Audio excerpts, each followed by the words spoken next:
Bismillahirrohmanirrohim. Assalamualaikum warahmatullahi wabarakatuh. Salam berjumpa kembali para siswa SMA kelas 10. Baiklah, mari kita lanjutkan materi kita pada hari ini, part 12 yaitu tentang konsep diferensiasi areal atau perbedaan keruangan. Konsep ini menunjukkan adanya perbedaan antara satu tempat dengan tempat lain, atau satu wilayah dengan wilayah yang lain. Di setiap tempat atau wilayah, terwujud hasil integrasi berbagai unsur atau fenomena lingkungan baik bersifat alam maupun kehidupan.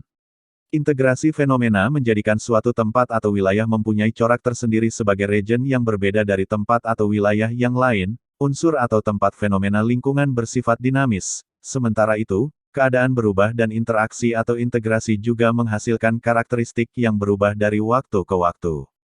Wilayah pedesaan mempunyai corak khas berupa persawahan, kehidupan petani yang masih tradisional, serta aneka ragam pekarangan.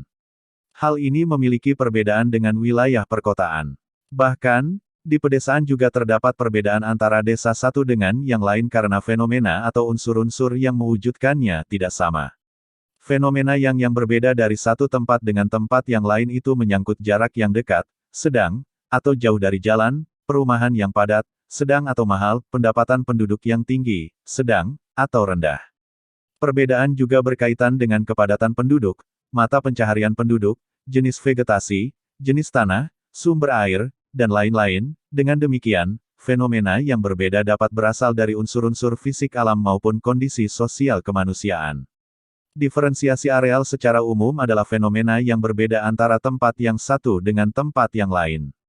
Diferensiasi areal membandingkan antara dua wilayah untuk menunjukkan adanya perbedaan antara satu wilayah dengan wilayah lain karena tiap wilayah memiliki karakteristik yang unik.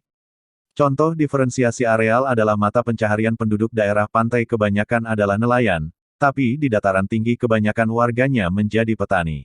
Perbedaan ruang ini menimbulkan terbentuknya diferensiasi areal seperti 1. Perbedaan nilai menimbulkan gejala dan pengelompokan sebagai berikut. Jarak dekat, sedang, dan jauh. Pemukiman padat, sedang, dan jarang.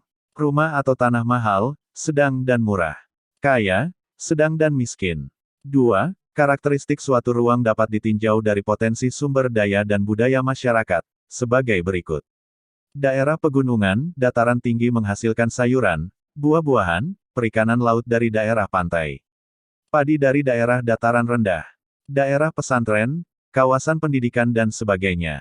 Keterkaitan keruangan, proses keruangan. Oleh karena suatu ruang tidak dapat memenuhi kebutuhannya sendiri maka akan terjadi interaksi, interrelasi dan interdependensi antar ruang di permukaan bumi, kurangnya potensi suatu ruang akan diikuti dengan pergerakan manusia sehingga terjadi keterkaitan antar ruang. Demikian pembahasan tentang konsep diferensiasi areal.